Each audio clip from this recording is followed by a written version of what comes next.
Okay okay. என் வீட்டு குழந்தையோ என் வீட்டில் இருக்கிற ஒரு பெண்ணோ நெரிசல் மரணத்துல சாவதை எவன் விரும்புவான்? நிச்சயமா அது இவர் என்ன எப்படி. அவ்வளவு பெரிய ஆண் அழகன் அவரு, உலக அழகன் அவரு? ம். இவர் என்ன தேவகுமாரன் பூமிக்கு வந்திருக்கிறாரா? கடவுளின் அவதாரம் அவரு? எத்தனை படம் ஓடாம இருந்திருக்கு? இவர் என்ன எல்லா காலத்திலையும் வெற்றியை மட்டுமே பார்த்தவரா? அவருக்கு தனி மனித ஒழுக்கமும் இல்லை, பொது ஒழுக்கமும் இல்லை.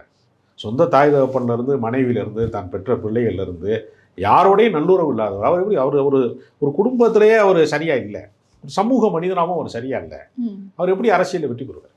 ஓகே. அவருக்கு எந்த இமேஜும் கிடையாது அவர்கிட்ட. அவருடைய நம்பிக்கை தான் நமக்கு ஒரு மிகப்பெரிய இல்ல, கேள்வி. அப்படி ஒரு இமேஜ் நம்ம மீது திணிக்கப்படுகிறது. ம். அது உண்மை கிடையாது. ம். நல்ல கண்ணு மரணத்துக்கு அவர் வர்றாரு, ம். நான் அந்த ஸ்பாட்ல தான் இருக்கேன், ம். சிபிஐடைய பாலன் இல்லை அலுவலகத்தில் நான் இருக்கேன். ம். இவர் வரும்போது ஒரு சலசலப்பும் இல்லை. மீடியாக்காரன் கொஞ்சம் பேர் கேமரா தூக்கி ஓடணும், அவ்வளோதான். ம். கம்யூனிஸ்டுகள் ஒருத்தன் கூட அவனை திரும்பி பார்க்கல. ம். ரஜினிகாந்த் வந்து 15 நிமிஷமா உட்காந்துட்டு போறாரு. அதனால எல்லாம் எந்த சலசலப்பும் வராது. இதெல்லாம் கற்பனை. இதெல்லாம் ம். என்னமோ உலகமே இவரை பார்க்கறதுக்காக காத்து கிடக்கு.